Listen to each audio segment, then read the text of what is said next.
आप सभी को वो टाइम तो याद ही होगा जब आप पहली बार बिल्कुल फ्री में इंटरनेट चलाया करते थे और उस टाइम जियो ही एक ऐसी कंपनी थी जो कॉलिंग और इंटरनेट बिल्कुल फ्री में प्रोवाइड करती थी। पर जब आप आज के टाइम को देखते हो तो जियो पर बहुत गुस्सा आता होगा ना। और सिर्फ जियो ही नहीं, मैं आज आपके लिए 5 ऐसी कंपनियां लाया हूँ जिनकी पोल खुलने वाली है, जो आपको पहले सारी चीजें फ्री में प्रोवाइड करती थी या फिर इतने अफोर्डेबल प्राइस में प्रोवाइड करती थी जो आज तो देना नेक्स्ट टू इम्पॉसिबल ही है। तो चलिए शुरू करते हैं। नंबर 1, ओला उबर।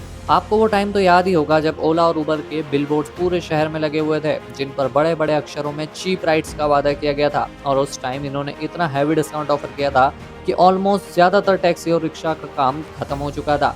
और कुछ जगह तो ऐसे बिलबोर्ड भी लगे थे जिन पर लिखा हुआ था कि आप ओला उबर से 1 लाख रुपीज़ पर मंथ तक की इनकम जनरेट कर सकते हो। तो इसी को देखते हुए बहुत सारे लोगों ने अपनी दुकानें बंद कर दी, अपनी जॉब छोड़ दी और इन सब झांसों में आकर उन्होंने लोन ले लिया और तो और लोगों ने ईएमआई पर कार खरीद ली। और हुआ क्या? कुछ भी नहीं। ऑटो रिक्शा वालों को भी मजबूरी में इन ऐप्स पर एज अ ड्राइवर एनरोल करना पड़ा, क्योंकि इन लोगों ने शुरुआत में इतना हैवी डिस्काउंट ऑफर किया जिससे कि लोगों को इनकी सर्विस से उसकी आदत लग गई। तो अब इन्होंने अपना रियल गेम शुरू किया। धीरे धीरे करके ऑटो रिक्शा के खर्चों में छोटी छोटी प्लेटफॉर्म फीस ऐड करना शुरू किया।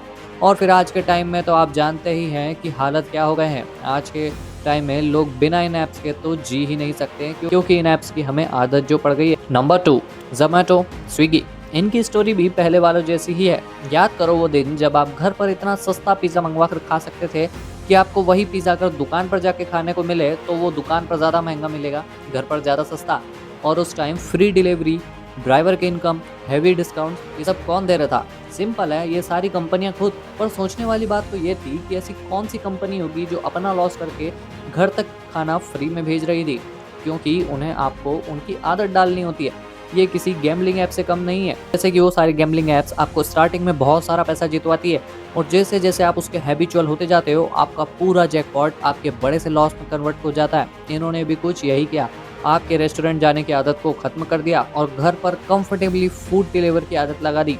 और फिर वही महंगी platform fees, heavy delivery charges और जीएसटी जोड़कर आपका 200 रुपये का पिज़्ज़ा 300 या 350 रुपये की रेंज तक पहुंच जाता है। Number 3, Amazon Flipkart. आप एक बार अमेजॉन या फ्लिपकार्ट खोलकर उसमें कोई प्रोडक्ट सर्च करके देखो और फिर उसमें सबसे ऊपर आने वाले 2-3 प्रोडक्ट्स के नीचे देखना क्या लिखा मिलता है, स्पॉन्सर्ड। अब ये स्पॉन्सर्ड प्रोडक्ट ऊपर क्यों आते हैं? इसका आंसर आपको कई सारी रिपोर्ट्स में मिल जाएगा। ये वो प्रोडक्ट्स होते हैं जिन पर फ्लिपकार्ट को बहुत ज़्यादा कमीशन मिलता है। मतलब आप कितना भी अच्छा प्रोडक्ट बना रहे हो उससे कोई मतलब नहीं है। और तो और इन कंपनी ने अपने ब्रांड्स भी बना लिए। मतलब जो जो पॉपुलर प्रोडक्ट्स हैं उनकी कॉपी करके डुप्लीकेट ब्रांड बनाकर अपना प्रोडक्ट सबसे टॉप पर लिस्ट कर दिया जाता है। और कस्टमर की तो आदत ही होती है कि वो स्टार्टिंग के कुछ प्रोडक्ट्स देखता है और उन्हें परचेस कर लेता है। अगर आपको इन प्लेटफॉर्म के थ्रू वाइड मार्केट में पहुंचना है तो या तो आपको अपने प्रोडक्ट को सबसे ऊपर लिस्ट करने के लिए पैसा देना पड़ेगा या फिर इन्हें हैवी कमीशन। और फिर लोग बोलते हैं कि इंडिया बिजनेस में ग्रो नहीं कर रहा है। अरे भाई, करेगा भी कैसे जब ये सब चलेगा। Number 4, urban company. आपने कभी ना कभी इस ऐप से कोई ना कोई सर्विस जरूर ऑर्डर की होगी, जैसे कि एसी की सर्विसिंग के लिए टेक्नीशियन या फिर घर के छोटे मोटे कामों के लिए प्लम्बर। अब आप एक बार 5 साल पीछे जाओ और सोचो किस प्लम्बर को आप अपने घर के काम के लिए बुलाते थे या फिर किस इलेक्ट्रिशियन को बुलाते थे। अब तो आपको शायद उसकी दुकान भी दिखाई ना दे। और इसका कारण क्या है? आपकी चीज़ों को फ्री में यूज़ करने की लत।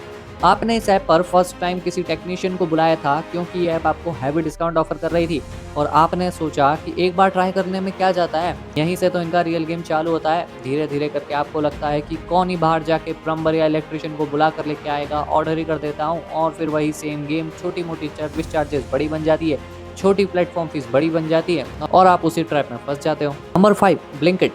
मैं आपसे एक सवाल पूछता हूँ, अगर आपको पहले अर्जेंट में कोई सामान चाहिए होता था तो आप क्या करते थे? बाहर जाते थे और खरीद के ले आते थे।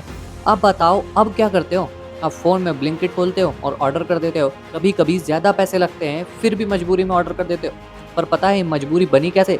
फिर वही सेम ट्रैप। और सिर्फ ब्लिंकिट ही नहीं, पोर्टर भी इसका हिस्सा है। कोई भी सामान घर से थोड़ी भी दूर भेजना हो तो पोर्टर कर देते हैं, चाहे वो आपसे कितनी ही प्लेटफॉर्म फीस चार्ज कर ले।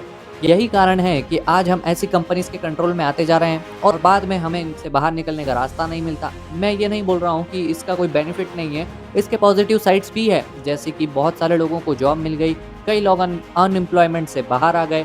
इसके बहुत सारे नेगेटिव साइड्स भी है और मेरा मानना है कि डायरेक्टली इनडायरेक्टली इससे इलिटरेसी भी बढ़ रही है। इसका सबसे अच्छा एग्जाम्पल है मेरा एक फ्रेंड। उसका कहना था कि पढ़ाई लिखाई हुई तो ठीक है, और नहीं हुई तो ज़ोमैटो में काम कर लूँगा। कौन सी डिग्री चाहिए? मतलब कहीं न कहीं ये लोगों की मेंटालिटी में घुस चुका है। और मेरा फ्रेंड इस जगह पर गलत नहीं था, क्योंकि ऐसी जॉब्स करने के लिए आपको किसी डिग्री की ज़रूरत नहीं पड़ती। पर इन सब चीज़ों से इंडिया का कुछ सालों में क्वालिटी ऑफ वर्क बिगड़ जाएगा। ज़रा खुद सोचिए तो पता चलेगा। मिलते हैं अगली वीडियो में और चैनल को सब्सक्राइब ज़रूर करिए।